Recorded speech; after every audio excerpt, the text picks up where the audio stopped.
મીઠી પાલડી નગરે જૈનાચાર્યોનું ભવ્ય સામયું કરાયું। દિયોદર તાલુકાના મીઠી પાલડી ગામે શ્રી અમીજરા આદિનાથ જિનાલયની 25મી સાલગીરી મહોત્સવ ઉપક્રમે પંચાહનિકા મહોત્સવનું શાનદાર આયોજન થવા પામ્યું છે। આ પ્રસંગે શ્રી સંઘની વિનંતીનો સ્વીકાર કરીને પરમ પૂજ્ય આચાર્ય ભગવંત શ્રી વિજયરત્નચંદ્ર સુરીશ્વરજી મહારાજ તેમજ પરમ પૂજ્ય આચાર્ય શ્રી વિજય ઉદયરત્ન સુરીશ્વરજી મહારાજ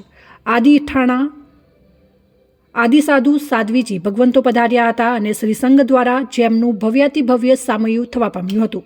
આ પ્રસંગે સાજન માજન ઢોલ બેન્ડ શરણાઈ બેડા થકી ભવ્ય નગર પ્રવેશનો માહોલ જામ્યો હતો।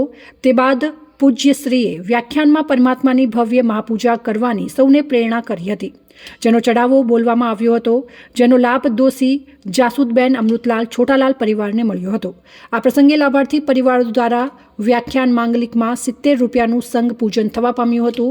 તેમજ શ્રી ઉદયરત્ન સુરેશ્વરજી રચિત મીઠી પાલડી ગામના મીઠા આદિનાથ ગીતના તાલે સૌ ઝૂમી ઉઠ્યા હતા। આ પ્રસંગે દિયોદર તાલુકા ધારાસભ્ય કેસાજી ચૌહાણ, તાલુકા પંચાયત પ્રમુખ ઉત્તમસિંહ વાઘેલા, પાલડી સરપંચ રમેશભાઈ મોદી પણ પધાર્યા હતા।